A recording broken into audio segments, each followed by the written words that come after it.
how to change template on Squarespace. So first, go to your website. Next is just click on this icon here, the site styles icon.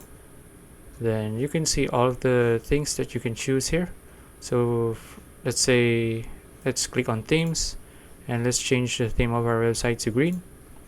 Next is the fonts. So let's say I want to use this font, and for the colors, it's the same as this.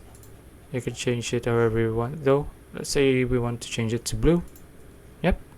And for the buttons, let's say I want to use this button. Now you can see that my button just changed here.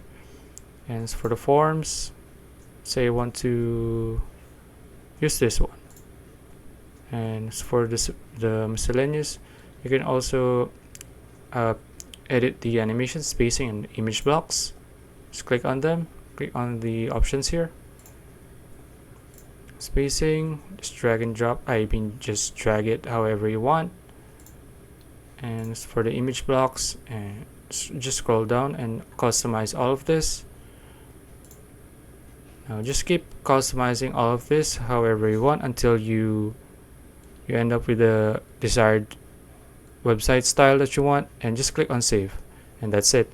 If you found this video useful, please like and subscribe for more videos like this. See you in the next one.